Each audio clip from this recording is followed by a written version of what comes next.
Sebanyak 37 pekerja migran Indonesia atau PMI non-prosedural dipulangkan dari Malaysia dan tiba di Bandara Sultan Iskandar Muda Banda Aceh, Rabu 23 April 2026. Pemulangan ini merupakan bagian dari upaya pemerintah Indonesia dan Malaysia dalam menertibkan keberadaan pekerja asing tanpa izin tinggal, sekaligus memberikan kemudahan bagi WNI untuk kembali ke daerah asal masing-masing.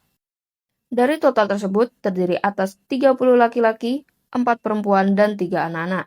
Seluruhnya diketahui berangkat secara non-prosedural, bahkan sebagian tidak tercatat dalam sistem perlindungan pekerja migran Indonesia.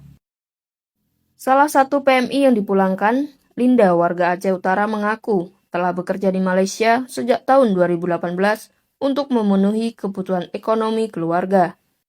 Selama di Malaysia, Linda bekerja serabutan mulai dari kebun hingga kuliner.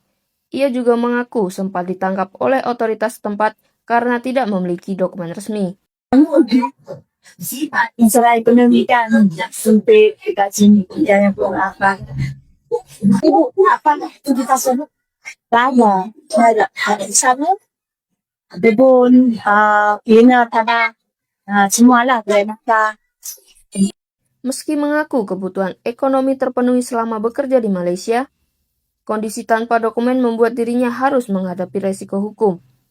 Pemerintah berharap kebijakan pemutihan dari Malaysia dapat dimanfaatkan oleh WNI lainnya untuk kembali secara resmi, sekaligus menekan angka keberangkatan ilegal di masa mendatang.